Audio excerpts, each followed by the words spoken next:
예, 안녕하세요. 서천영 세무사라고 합니다. 제가 여러 강의를 하면서 제가 했던 강의는 이제 학원에서 그냥 오프라인으로 하는 강의가 있었고요. 그 다음에 전산 자격증 관련한 강의만 이제 말씀을 드리면 학원에서 오프라인으로 하는 강의가 있었고, 그리고 그러면서 이제 촬영을 해서 동영상으로 어, 제공하는 그런 강의도 있었고요. 세무 특성화 고등학교 같은 곳에 가서 출장 강의라고 해야 될까요? 그런 강의도 있었습니다. 근데 사실 이런 식으로 컴퓨터 화면을 통해 가지고 여러분에게 지식을 전달하는, 학생이나 수강생들에게 지식을 전달하는 그런 강의는 태어나서 처음이에요. 그러다 보니까 이게 실제적으로 사람 볼 때, 그래서 예전에 처음 강의 때, 첫 강의 때 교탁이라고 해야 되나, 교단이라고 해야 되나, 거기 올라가 가지고 첫 인사를 할 때보다 더 떨린 것 같습니다. 제가 태블릿 뭐 그런 거를 통해서 어떤 필기를 할까 뭐 이런 생각도 해봤는데, 일단은 제가 판사하는 거 참 좋아하지만 그 장비를 사지 않았기 때문에 일단은 뭐 엑셀이라든지 파워포인트라든지 한글이라든지 기타 프로그램들을 이용해서 강의를 해보고요. 안 되면 태블릿을 사서 판사를 보여준다거나 하겠습니다. 아시다시피 제 강의는 취지 자체도 그렇고요. 지식 공유이기 때문에 무료로 진행이 됩니다. 어, 교재는 제가 예전에 그 학원 강의할 때에 갖고 있던 교재가 있는데, 그 책을 제가 참고는 하겠지만 일단은 그냥 교재 없이 가고 여러분들은 판서 내용을 보시고 따라오시면 되겠어요. 그 책을 일단 안 말씀드리는 이유는 그 책으로도 유료 강의를 하시는 세무사님이나 혹은 강사님이 계실 텐데, 제가 무료 강의를 함으로 인해 가지고 민폐가 될 수 있을까봐 일단은 강의 책자 없는 상태로, 다만 이제 필요한 부분은 제가 작성을 한다거나, 그리고 여러분이 갖고 있는 어떤 책이든지 보면 크게 다르지 않을 겁니다. 필기 부분은 뭐 크게 다르지 않을 거고요. 실무 부분은 아무래도 예제가 좀 다를 텐데요. 예제 부분도 제가 만들던지 아니면 여러분들이 랑 같이 공유할 수 있는 기출 문제라든지 이런 것들을 통해서 하면 될 것 같아요. 자, 전산회계 1급 강의를, 자, 전산회계 2급도 있고요. 전산세무 1급, 2급 다 있는데, 처음에 이제 스타트를 전산회계 1급으로 결정한 이유는 제가 보기에는 가장 좀 중간적인 자격증이 아닌가 싶어요. 전산세무 1급은 상당히 어렵습니다. 전산세무 1급은 상당히 어렵다고 판단이 되고, 전산세무 2급과 전산회계 1급과 전산회계 2급은 크게 차이가 나진 않아요. 물론 제 생각입니다. 어, 거기 이제 나중에 오리엔테이션 이제 진행하면서 전산회계 2급과 1급과 전산세무 2급의 어떤 차이점도 말씀을 드릴 텐데, 제 생각으로는 가장 중간적인 것이고, 또 어떤 분들은 전산회계 2급 자격증 취득을 하지 않으시고 바로 전산회계 1급에 도전하시는 분도 있고요. 또는 전산세무 2급 자격증을 공부하고 계심에도 불구하고 필수적으로 알아야 할 기초 지식이나 개념 자체가 부족해서 애를 먹고 계신 분들이 많을 것 같아서 일단 전산회계 1급으로 시작을 하도록 한다고 이제 결정을 했죠. 지금 제가 되게 떨리는데 그 이유 중에 하나가 이게 과연 제대로 녹음이 되고 있는지, 한참 이 테스트를 해본다고 했는데 녹음이 안 돼가지고요, 여러 가지로 애를 썼습니다. 먼저 드리고 싶은 말씀은 이 강의 자체를요, 카페 외에 유출하지 말아달라고 부탁드리고 싶은 거예요. 그 이유가 뭐 별것도 아닌 제 지식이 아까워서가 아니라, 책 같은 경우에는 오자나 탈자, 그 다음에 우리가 공부하는 회계나 세법은 업데이트가 되는데 그런 것들을 바로 잡아야 할 것들이나 업데이트가 돼야 할 사항들이 있으면 카페 회원분들이면 제가 업데이트나 오류 수정을 해드릴 수 있지만, 누군가는 선의의 목적이겠지만 무료 강의라고 그냥 외부에 퍼다 날랐을 때 그것을 보고 신뢰하고 시험을 보시는 분이 오류나 업데이트가 되지 않아서 그 문제를 틀린다면 제가 상당히 나쁜 놈이 되겠죠. 그래서 그런 부분 때문에 카페 외로 유출하지 말아 달라고 꼭 부탁을 드리고요. 그리고 이 공부라는 게 제 생각에는 여럿이서 할수록 시너지 효과를 내는 것 같습니다. 그래서 이 제가 필기한 내용들 같은 경우에는, 필기한 내용이나 수험 자료나 기타 등등은 제 강의별로 그냥 생각나시는 말, 제가 했던 그 강자의 말을 한 줄 적어 주시면, 아, 이분은 강의를 들었구나 해서 그분 그 댓글에 있으신 분들에게 뭐 메일이나 기타 등등으로 해서 강의 자료를 제공할 예정입니다. 그 정도만 이제 지켜주시면 되고요. 자, 일단 전산회계 1급 시작을 그럼 해볼게요. 해보겠습니다.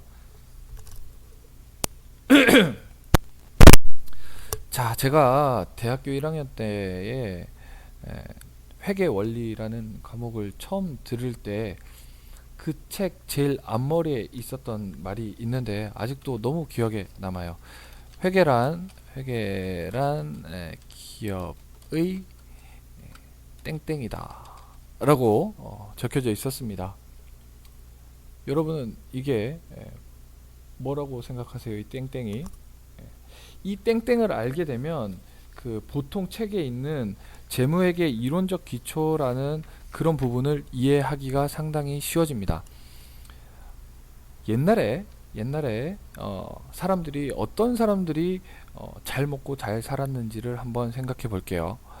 옛날에 일제시대 때는요, 쪽발이 시대 때는 일본말을 잘하는 사람이 잘 먹고 잘 살았습니다.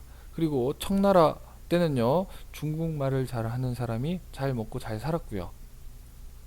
그리고 요즘 같은 경우에는 뭐 영어라든지 중국어라든지 이런 언어를 잘 하는 사람이 잘 먹고 살죠.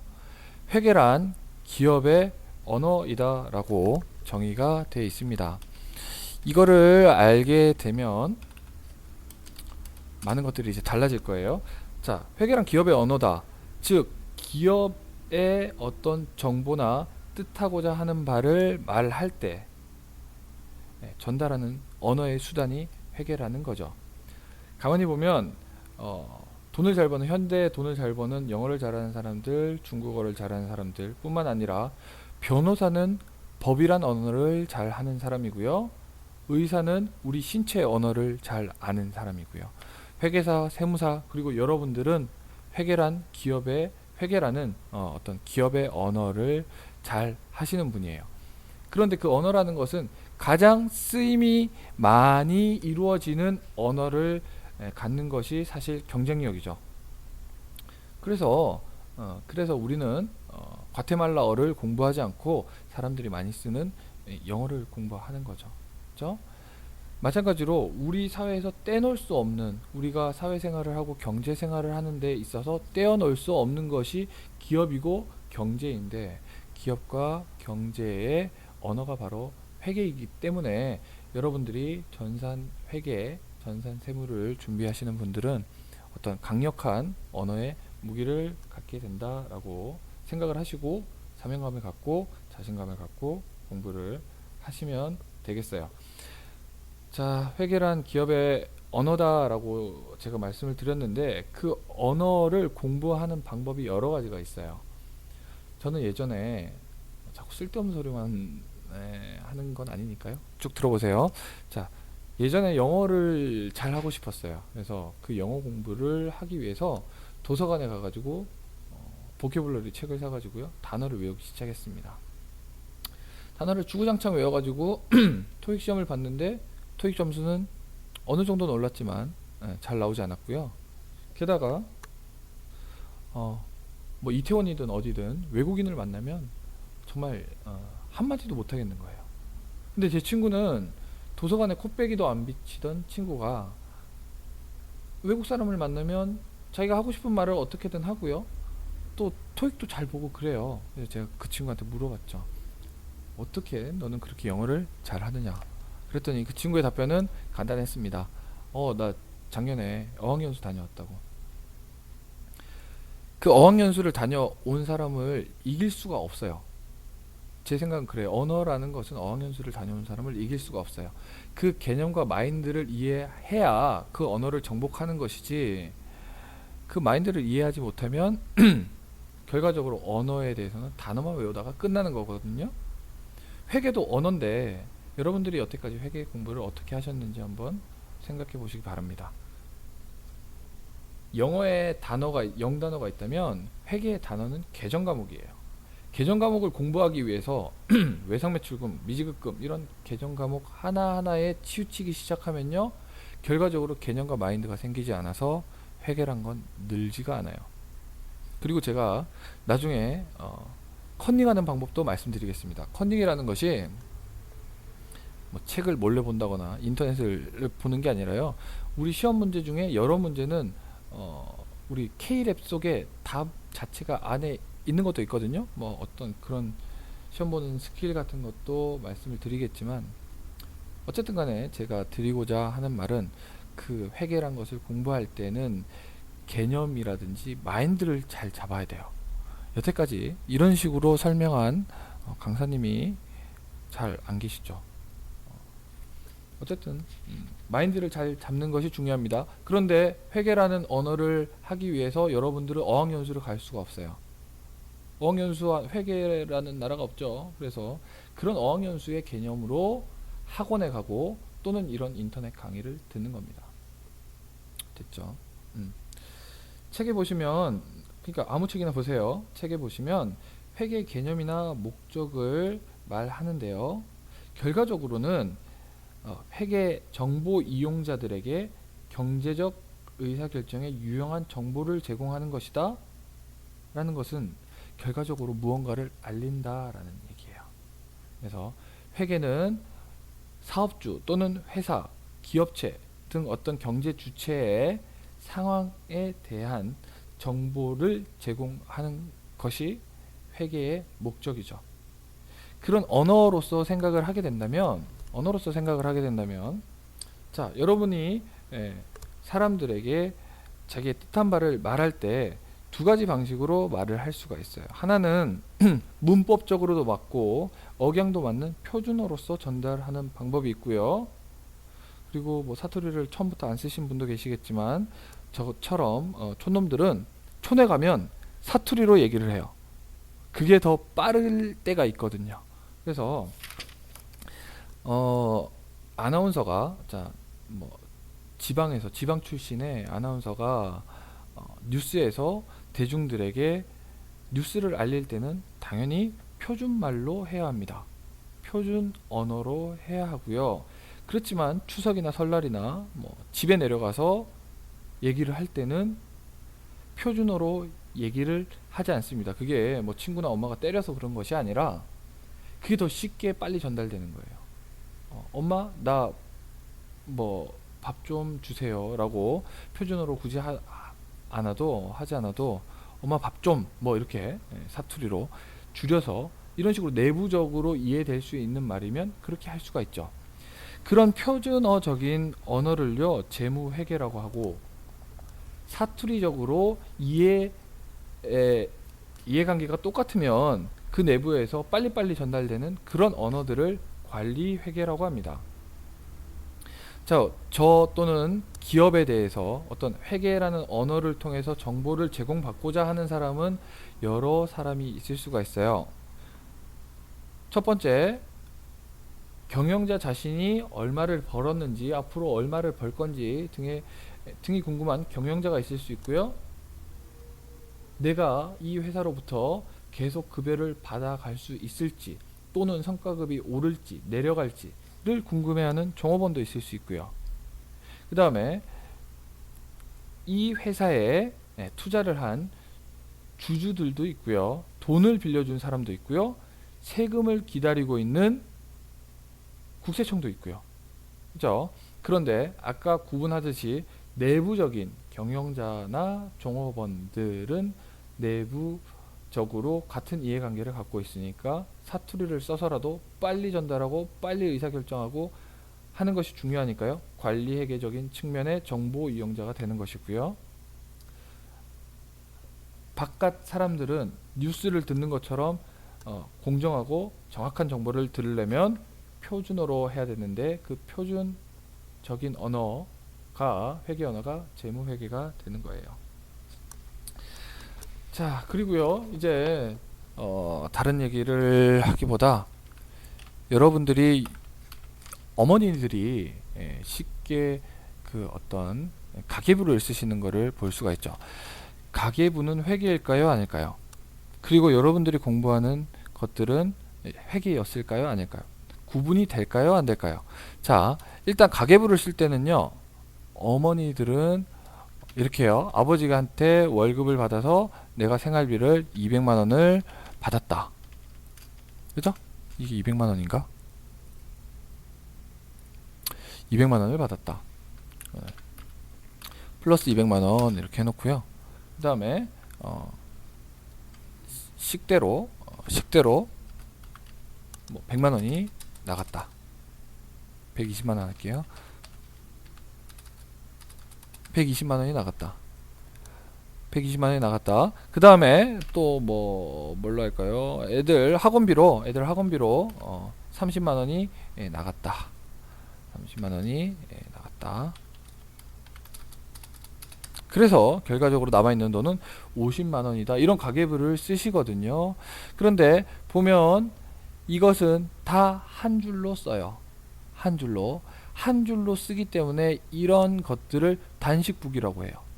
그리고 격리 담당자 분들은 아시겠지만 이런 식의 회계 처리로 만든 장부를 간편장부라고 합니다.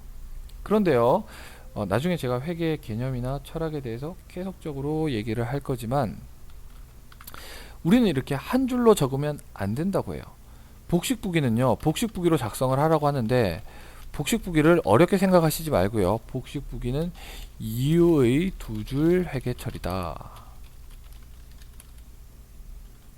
라고 하시면 돼요. 이유를 작성하는 두 줄의 회계 처리. 이 가계부를요 조금 더 보기 좋게 작성을 해보면 일단 현금 기준인데요, 그죠? 앞에 플러스나 마이너스가 있죠.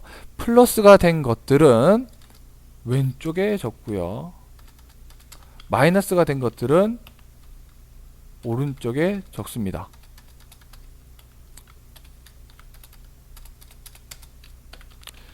그리고 뭐 나중에 다른 예를 들어드리겠지만 똑같은 현금이죠. 자,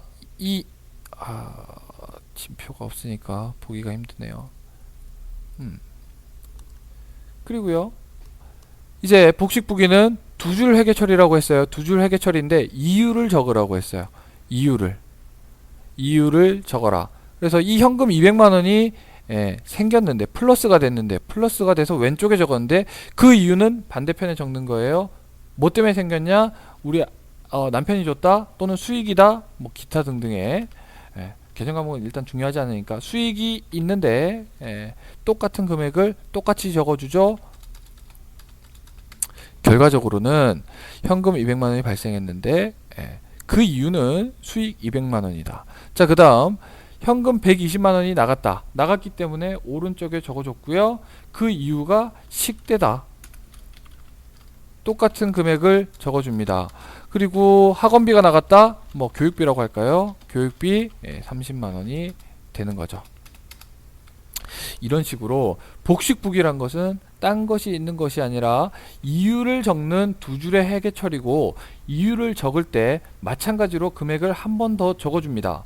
똑같은 금액을 적어주기 때문에 왼쪽과 오른쪽은 똑같을 수밖에 없고요. 그것을 대차평균의 원리라고 하죠. 됐죠? 그 다음에 이제 이번 수업 시간에 핵심 내용인데요.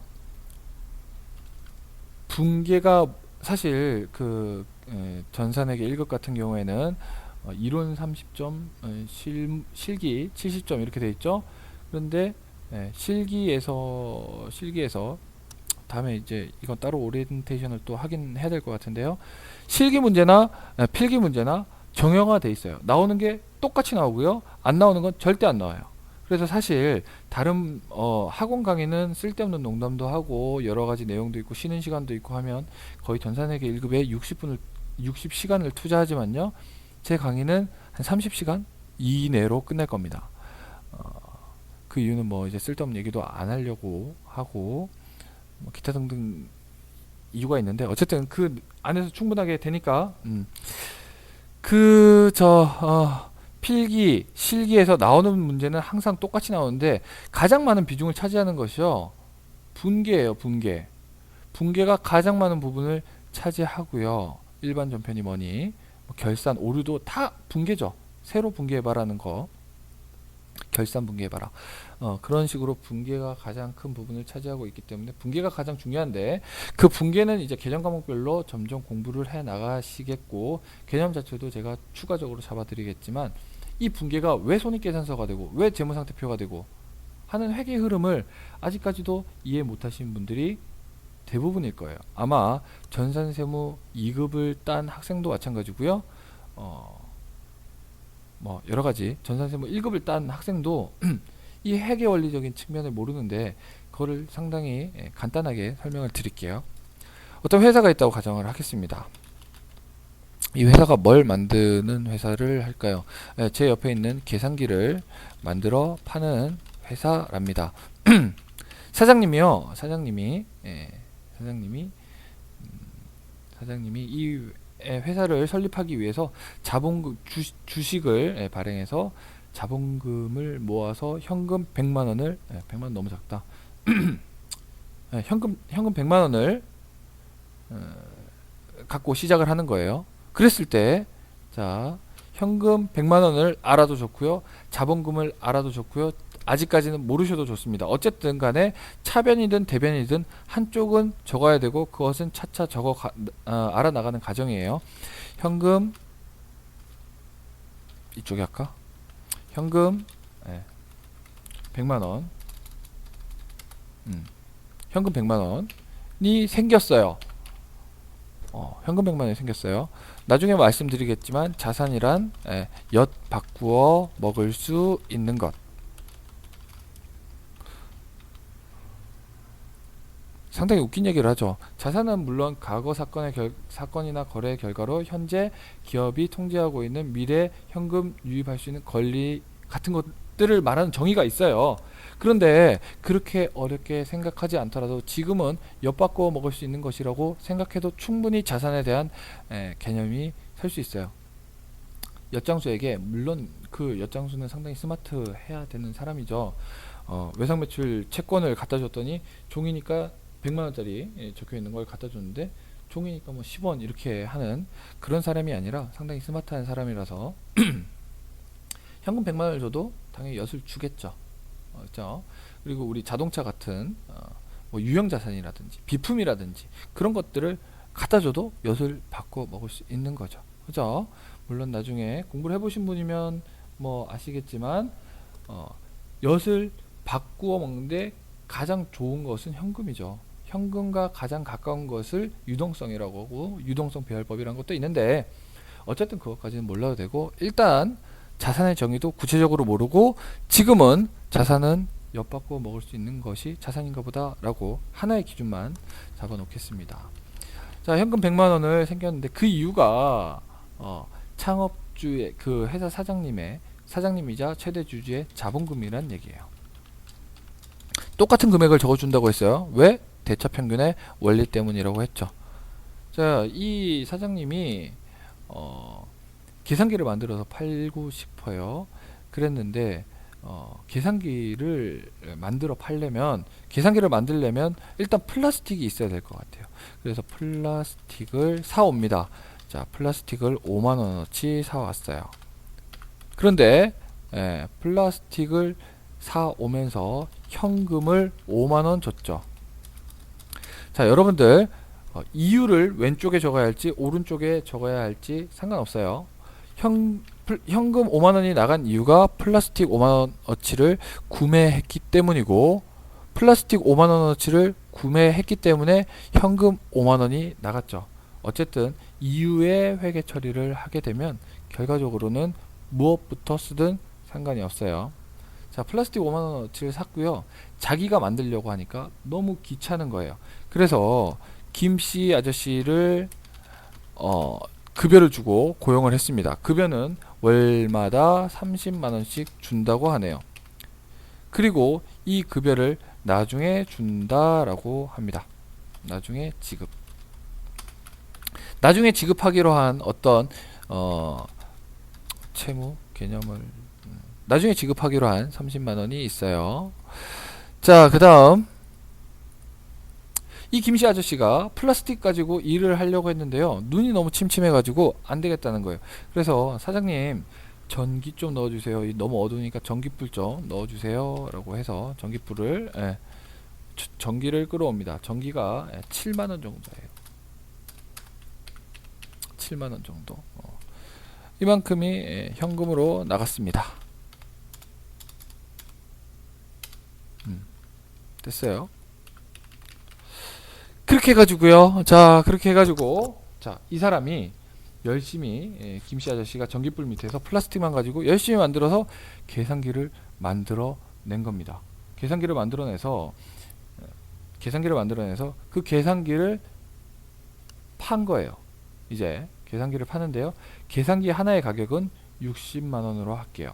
그래서 이것을 계산기를 파는데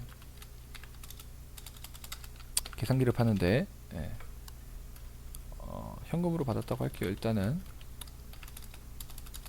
그냥 개념만 먼저 보면 될 것 같으니까. 자, 현금 60만원을 이렇게 주고 팔았다는 거예요. 그래서 결과적으로 현금 거래만 한다면, 현금이 있는 것들만 거래를 한다면 이런 것들이 모여 있겠죠. 이것도 현금으로 지급했다고 할까요? 자, 현금으로 지급했다라고 하면 결과적으로 우리 어머니들이 가계부를 썼을 때는 플러스 100만원에 마이너스 5만원, 그리고 또 마이너스 30만원, 마이너스 30만원, 그리고 또 마이너스 7만원 했다가 60만원이 들어왔죠. 그쵸? 그런데 이런 현금이라는 엿바꾸어 먹을 수 있는 자산은 플러스일 때는 왼쪽에, 없어질 때는 오른쪽에 적는 걸로 하고, 상대편에 이유를 적어준다면 그것이 대차평균의 원리에 의한 복식부기가 되는 것이고요. 복식부기에 의해서 분기가 이렇게 되는 거예요. 자, 됐죠? 여기까지 일단 아신 다음에, 자, 이것들을 한번 묶어 볼게요. 현금 100만원, 현금 60만원, 합해서 160만원이고요.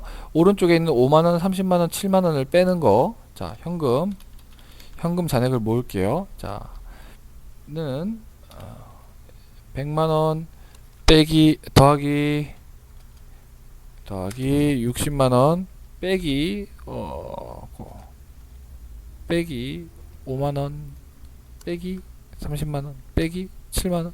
자, 이렇게 하니까 현금은 118만원이 되겠네요. 그죠? 맞아요. 그 다음에 똑같은 것들로 묶어 볼게요. 자본금 똑같은 게 없네요. 그죠? 자본금 100만원. 그 다음에 플라스틱, 김씨 아저씨, 전기 아저씨, 전기불 다 독립적인 거니까 여기에 붙여 넣고요. 현금은 했고, 매출 60만원 이렇게 있죠. 자, 이렇게 있어요. 이걸 보고 여러분들이 뭘 알아야 할까요? 자, 이건 합계 금액이고요. 마찬가지로 합계 금액, 이건 합계 금액입니다. 이 내용들만 일단 봤을 때 뭘 알아야 할까요? 자, 이 분계를 결과적으로 똑같은 것들을 모은 다음에 위에서 아래 방향으로 그림을 그릴 수가 없네. 위에서 아래 방향으로 쳐다보는 게 되면요, 그게 바로 재무 상태표가 돼요. 그리고 오른쪽에서 왼쪽으로 보면 손익계산서가 돼요.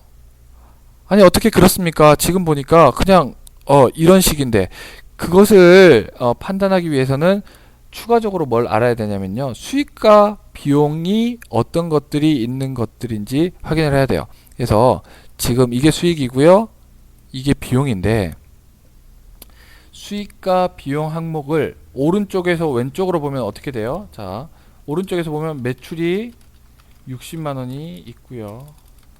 그 다음에 플라스틱이라는 것이 오른쪽에서 왼쪽으로 보니까 밑에 있겠죠. 5만원. 그 다음에 김씨 아저씨 30만원, 전기불 7만원. 이것들이, 이거는 오른쪽에 있던 거, 이건 왼쪽에 있던 거죠.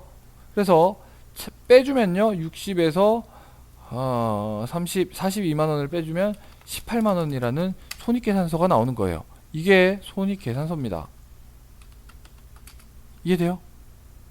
지금은 안 될 수도 있겠죠. 안 돼야 정상일 것 같아요. 이게 손익계산서예요.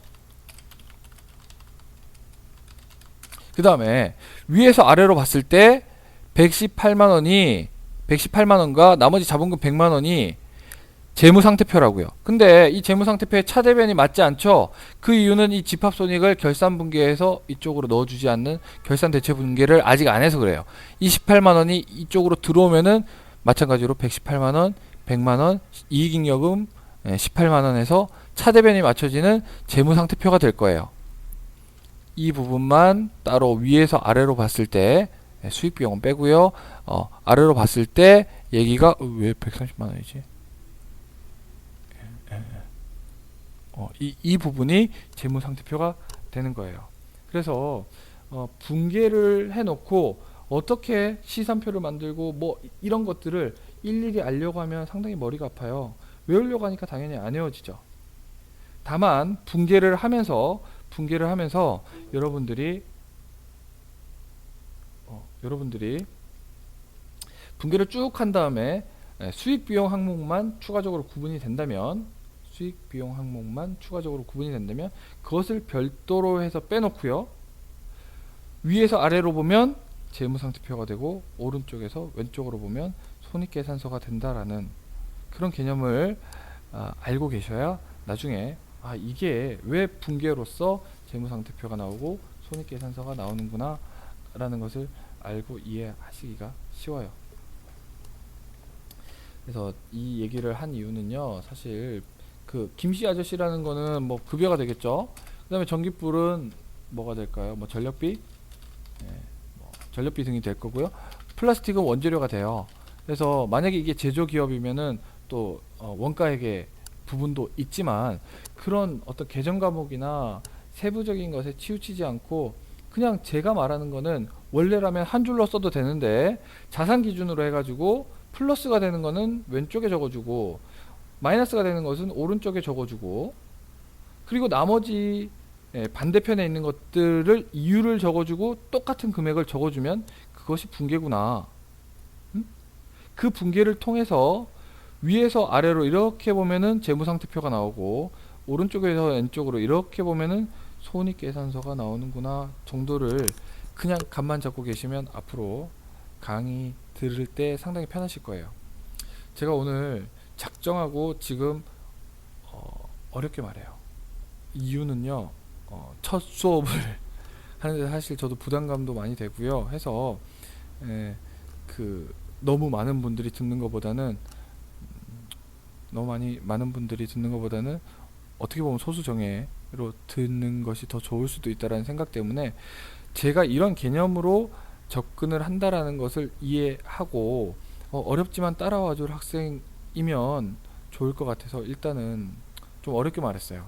그래서 아마 몇 분들은 강의를 꺼버렸을지도 모르겠죠. 그게 제가 일정 부분 바라는 것이기도 하고요. 57회 세무에게 문제가 있으면 더 좋았을 뻔한데요. 아쉽게도 아직까지 57회 세무회계 문제는 뭐라고 하죠? 그 세무사 사이트에 안 올라와 있더라고요. 이게, 그래서 항상 이제 나오는 문제들이 나오게 되는데요. 그런 부분들도 그런 부분들만 제가 강의를 하면 사실 5시간 특강 뭐 이런 걸로도 끝날 수도 있어요. 근데 전산 회계뿐만 아니라 전산 세무도 가야 되고, 그리고 그래서 결과적으로 기업체에 취업을 하거나 했는데 이 사람이 자격증만 있지 차대변 붕괴도 제대로 못하거나, 붕괴는 할 줄 아는데 손익계산서가 어떻게 나오는지 모른다면 그게 과연 제대로 된 회계라는 언어를 할 수 있는 사람인지 욕만 먹겠죠. 그래서 말씀을 드리고요. 제 강의는 앞으로 개념을 잡는데도 시간을 좀 투자를 할 거고요. 그 다음에 개정 과목들도 저만의 방식으로 설명을 할 겁니다.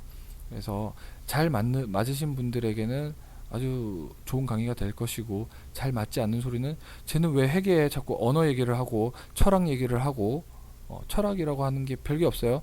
사실 뭐 회계 철학은 겸손하라는 거랑, 그다음에 뭐 모든 것을 보여줘라, 뭐 기타 등등의 한 4가지 정도의 철학이 있거든요. 겸손하라는 거는 이제 보수적인 회계 처리가 되는 거고, 하여튼 그런 게 있는데요. 그건 차차 할 거고요.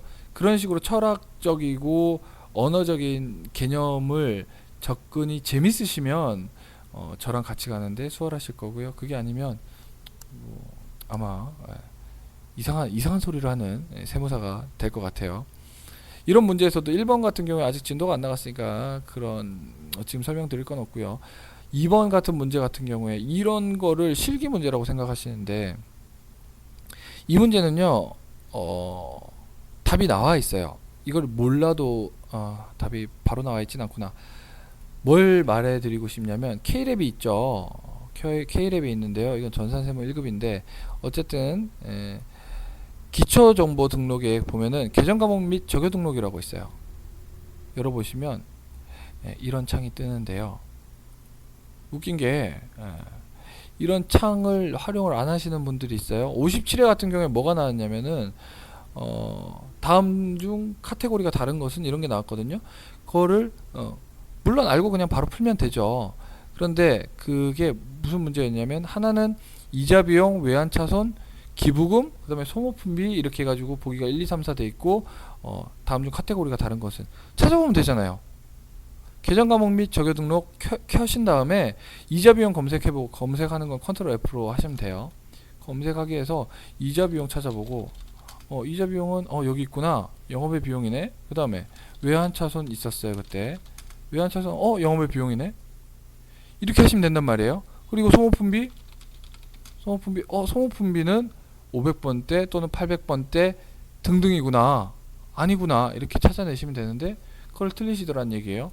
자, 이 문제 같은 경우에는 영업활동과 관련하여 비용이 감소함에 따라 발생하는 매출채권의 대손충당금 환입은 다음 계정 구분 중 어디에 속하는가? 그냥 뭐 판관비 이렇게 직접적으로 아시면은 아셔도 되지만, 자, 대손충당금 환입은 어느 계정인가?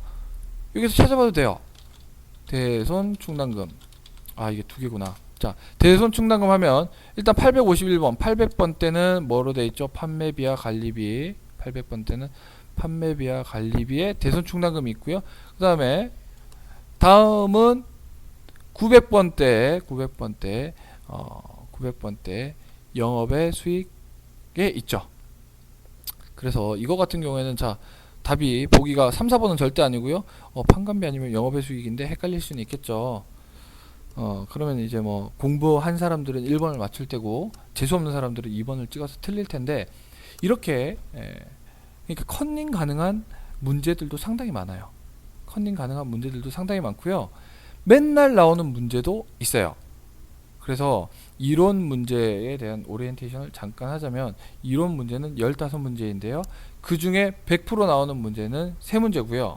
그래서 이거 나옵니다, 이거 아세요 해서 그 부분만 알면 되는 게 3문제고요. 50% 정도 나오는 문제들이 이제 이론 부분에 걸쳐서 한 20, 30문제가 돼요. 그리고 한 20% 정도 나오는 것들이 한 10문제 정도 되거든요. 결과적으로는 한 40문제 정도만 알면 이론 문제를 다 맞을 수 있어요. 그런데 그 40문제의 풀이 과정을 알기 위해서는 조금의 노력은 더 해야 되겠죠. 이런 순수한 1번, 2번 같은 문제는 100% 다 맞출 수 있는 문제지만, 이런 5번 같은 경우에는 알더라도 실수하거나 틀릴 수도 있는 뭐 문제라고는 생각해요. 사실 별거도 아닌데.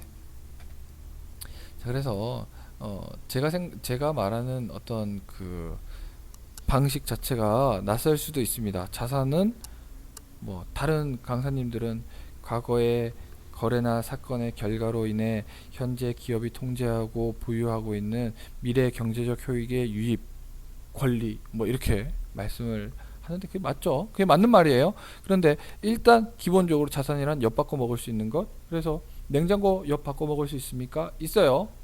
현금 바꿔 먹을 수 있어요. 그죠? 자동차 바꿔 먹을 수 있고요. 건물도 바꿔 먹을 수 있습니다. 그런 것들이 자산이고요.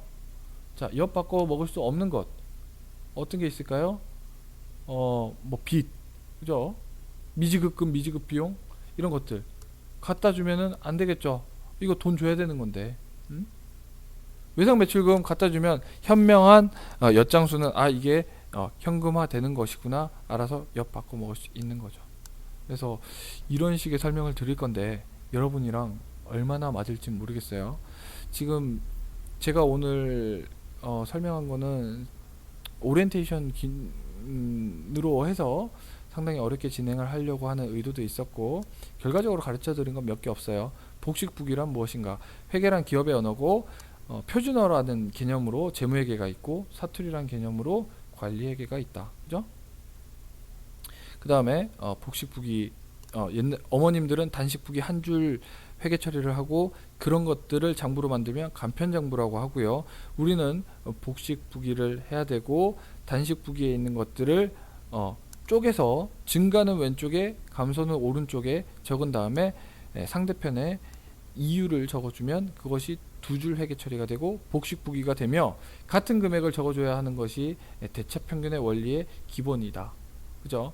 그 다음 여러가지 계정 과목은 지금 배우지 않아서 잘 모르나 어떤 식으로든 계정 과목을 쓰면 그래서 분계를 쭉 해나가면 수익과 비용을 자산, 부채, 자본과 구분할 줄만 알게 된다면 지금 노란색으로 표시되어 있는 수익, 비용만 떼서 분류를 한다면 떼가지고 오른쪽에서 왼쪽으로 보면 그것이 손익계산서가 되는 것이고 그 나머지의 것들이 위에서 아래로 보면 그것이 재무상태표가 되는 것이다. 여기까지 말씀을 드렸어요. 상당히 좀 낯선 강의 방식일 텐데요. 소수의 입맛에 맞는 분들이 열심히 공부하는 것이 되면 저도 힘이 나서 열심히 강의를 할 것이고요. 미친 소리다 또는 뭐 반응이 없다 그러면 조용히 강의를 접어야 되겠죠. 열심히 들어주셔서 감사하고요. 오늘은 일단 여기까지만 하고 또 봐서 업데이트를 계속 진행해 나가도록 하겠습니다. 감사합니다.